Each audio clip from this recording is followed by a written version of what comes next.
il faut absolument que je te parle d'une de mes philosophies de vie. J'accorde énormément d'importance à l'émotion que je mets dans les objets qui m'entourent. Je sais, c'est un peu chelou, mais tu vas tout de suite comprendre et pour ça, je voulais utiliser l'exemple du piano de ma pote Kezia. Ça va? C'est dur de te capter toi. Salut! Salut. T'as joué un peu ou pas? Ouais, un Rachmaninoff, mais j'étais un peu rouillé. Non, je Tu rigole. joues? J'allais dire tu joues au piano en plus. Non, mais par contre, il y a déjà pas mal de gens qui sont passés. Oh là là! Ça le faire, t'as vu? En fait, Kezia nous a cherché à vendre son piano, et en fait, un piano, je sais pas, c'est un peu ton feeling, je crois, c'est une partie de toi-même. C'est comme quand tu te sépares d'une voiture que tu as aimée ou d'un appareil photo, et donc du coup, elle voulait le donner à quelqu'un qu'elle connaît, ou elle voulait être sûre qu'il soit en bonne situation, bien au chaud, bien gardé. Et du coup, nous, on est ultra contents d'avoir un piano maintenant au studio. Il y a Igor qui y a déjà joué quelques fois. On a 2-3 personnes déjà qui y ont joué. À chaque fois, ça met un truc de ouf. Et je leur ai dit la même chose que tu m'as dit. Il est légèrement désaccordé, mais c'est ce qui fait son charme. Donc on n'a pas encore choisi si on allait l'accorder ou pas. Et Moi j'ai préféré pas j'ai préféré de pas l'accorder, ne pas l'accorder. Et puis moi je trouvais que ça faisait vraiment beaucoup plus son charme. Enfin c'était ce que mes cousins et cousines ils jouaient dessus déjà. Enfin quand j'étais petite j'entendais déjà comme ça. Donc eux ils l'ont jamais cherché. Attends.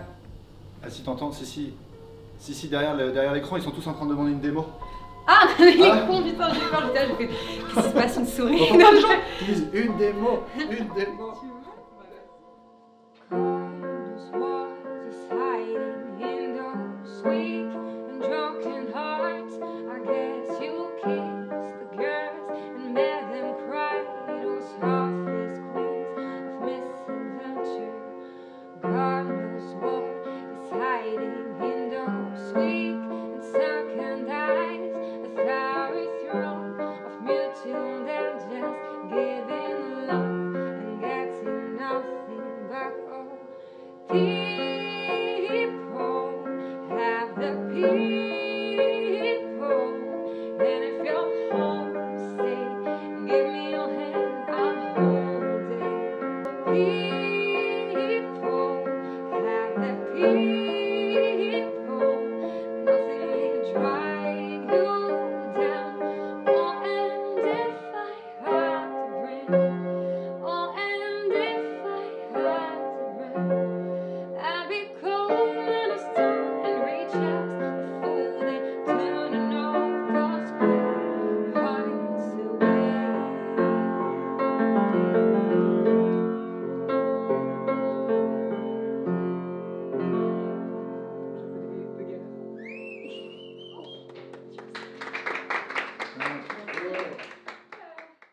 Kezia, c'est une super amie, elle est mannequin et c'est comme ça qu'on s'est rencontrés. Je l'ai shootée il y a quelques années, on a fait des photos magnifiques et surtout j'ai rencontré une très belle personne. C'est vraiment, elle a une immense sensibilité, elle est aussi actrice, elle est aussi chanteuse et elle est très humaine. Elle a vraiment quelque chose de très fort. Et en fait, ce qui s'est passé, c'est qu'elle est en train de déménager. Elle est aussi chanteuse, pianiste, et donc elle est en train de déménager et elle ne peut plus garder son piano. Donc l'autre jour, elle a fait un post sur Instagram, elle a dit « Qui veut mon piano ?» Donc à un moment, je vois sa story sur Instagram « Je me sépare de mon piano ».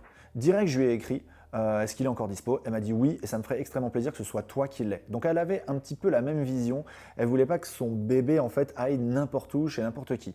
Donc là, tu vois, il y a clairement un truc de l'univers. Tu vas peut-être me dire que c'est un peu chelou, mais moi, c'est vraiment quelque chose d'important pour moi. Et ça a été un énorme plan galère. C'est-à-dire que là, j'ai réalisé qu'un piano, ça fait des centaines de kilos. C'est extrêmement lourd.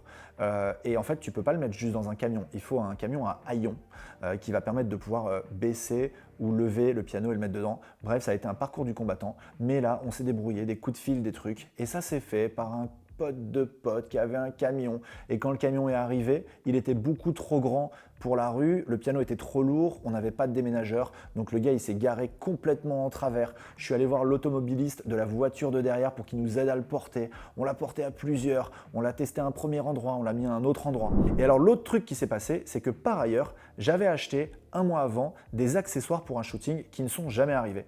Et là, alors que j'étais en train d'installer le piano, les accessoires sont arrivés. Je les avais complètement oubliés. Et j'ouvre la boîte et là je trouve des bouteilles anciennes avec des fleurs séchées. Et je me dis mais qu'est-ce que je vais en faire? Et je regarde le piano et je me dis putain mais ça va trop bien ensemble. Et là je pose les fleurs séchées sur le piano et d'un coup c'est comme si ce piano trouvait immédiatement sa place et remplissait en fait toute la pièce qui était déjà jolie. Moi je l'aimais bien, le mur en briques et tout, mais d'un coup ça a chargé la pièce d'une émotion. Et donc Kezia, elle est passée pour voir comment on traitait son bébé. Quand elle a vu le piano, tout de suite, spontanément, elle est venue jouer un truc. C'était un truc de malade. Et elle a comme baptisé, validé le nouvel emplacement pour son piano. Et voilà, ça c'est un truc, c'est une de mes philosophies de vie. Je t'encourage, quand tu vois passer un objet qui a une forte émotion pour toi, qui veut dire quelque chose, qui symbolise quelque chose, de le mettre chez toi pour remplir chez toi de cette émotion et de vraiment prendre ça comme critère numéro 1 pour les objets qui t'entourent. Et au contraire, un objet qui te charge émotionnellement, un truc qu'on t'a offert mais qui te met une mauvaise vibe, qui a été offert par la mauvaise personne, qui te fait plus plaisir, que tu gardes parce que tu es obligé de le garder mais qu'en fait tu n'en as pas vraiment besoin, ou que tu as acheté avec une super réduction donc du coup tu te sens obligé de le garder, ou au contraire quelque chose que tu as acheté très cher mais que tu n'aimes pas vraiment mais comme tu l'as payé cher tu es obligé de le garder. Tu vois toute cette émotion, je pense que ça charge émotionnellement tout l'endroit où tu vis et qu'on est tous entourés d'objets qui nous font pas du bien. Donc c'est vraiment un exercice que je t'encourage à faire. Quand tu vois un objet qui te fait du bien, prends-le, charge chez toi de belles émotions. Et quand tu as un objet qui te alourdit, c'est partant, donne-le à quelqu'un à qui ça va faire plaisir.